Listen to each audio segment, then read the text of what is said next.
Opat kantor ni Pamareta Kabupaten Toba na adong di Sopo Surung Balige disemprot petugas BPBD dohot disinfektan. Laho mangabati sahit COVID-19 asa unang lamu mangararati.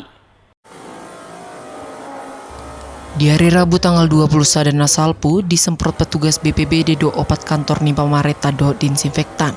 Naopati 5 kantor dinas komunikasi dan informasi, kantor dinas perhubungan, kantor dinas ketahanan pangan dohot kantor PMDPA. Saluhut bilut di kantor disemprot petugas. Suang songoni dohot aka kursi, meja, lemari dohot saluhut na dibagas bilut kantori disemprot petugas.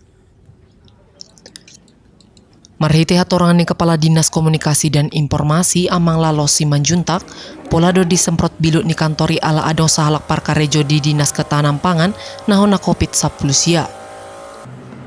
Terkait penyemprotan pada hari ini yang dilaksanakan di beberapa kantor di kompleks kita ini, karena ada salah seorang dari staf yang sedang terpapar COVID-19 dan beliau itu sedang menjalani isolasi mandiri. Di hari nampar pudion lamu godang do martabat nahona COVID-19 di luak ni Tobaon. Tumpe di padalam Pamareta aturan PPKM alahi rasodia turehona torap do aturan ni sahat rodi sadarion.